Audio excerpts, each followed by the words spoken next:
në zonat e mbrojtura të çdo lloj ndërtimi, të çdo lloj zhvillimi në zonat e mbrojtura dhe anullimin e ligjit që ka kërkuar prej kohësh Komisioni Evropian.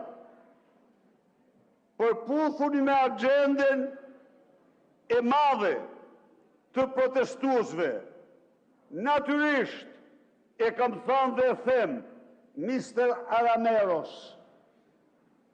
opozita është vegël e qeverisë, edhe s'mi impresionon mua kur.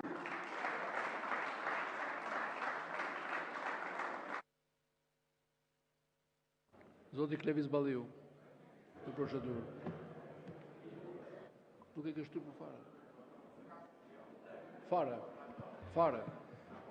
Unë dua ta falenderoj më në fund që e nxorri kokën arkitekti i opozitës që e vet shpalli dhe e pranoi vet, kryetarin e grupit Partisë Socialiste, që dërgon disa mjeran atje, thot unë e kam bërë, thot vet kryetari i grupit, unë i kam, thot, unë e kam nisur këtë procedurë, thot, unë e kam kërku, thot, për Sali Berishën në burg, thot, e tha, e pranoj vet, ne kemi vite që e dim, po sot paktën e dim shumë mirë, kush i ka fut këto pseudo opozita që i kanë shpikur vet këtu brenda, kush i mbështet dhe për çfarë i mbështet. Që sot ne të flasim për këtë dhe mos flasim për faktin që qytetarët atje nuk janë ngritur në protestë për të parë organizimin e opozitës apo të Partisë Demokratike, po janë ngritur në protestë se sot trinë dhe trejat nuk blejnë dot një apartament në Shqipëri sepse pastrohen parat e drogës të kullat, ndash të mali Tiranës, ndash të syri Tiranës dhe të çdo kull tjetër, për të cilën sot i keni të arrestuar ca kriminal, sot i keni në hetim disa biznesmen, pseudo biznesmen që janë bërë biznesmen përgjysore, por ka një problem të madh. Kush i ka firmos kullat?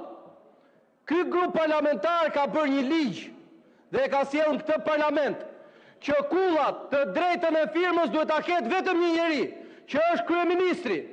Dhe kjo opozit ka kërkuar interpelancë me kryeministrin për këtë çështje dhe i është mohuar dhe më pas jemi akuzuar se ne po bëjmë pis sektorin e ndërtimit. Ne po e bëjmë pis sektorin e ndërtimit që denoncojmë krimin e organizuar dhe pastrimin e parave drogës atje.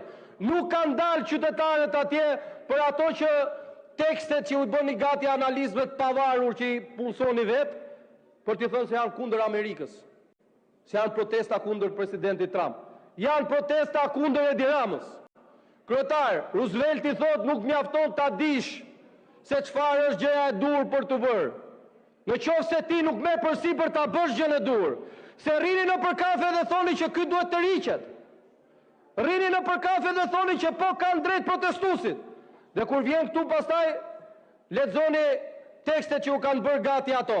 Në cilën pikë janë gabim protestuesit? Që nuk kemi shëndetësi.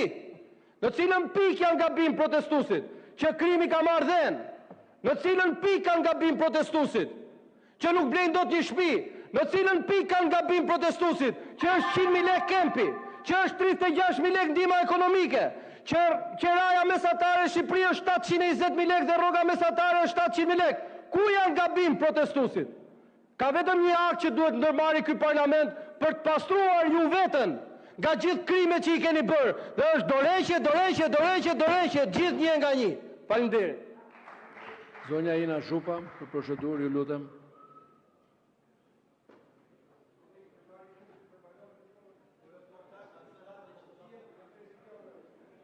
Jo që dje, po para të tjerë. Nderuar kryetar, çështja e drejta... Do ta marrë kryetari i grupit pas zonjës Zhupa. Ju lutem gjejmë zonjën Zhupi.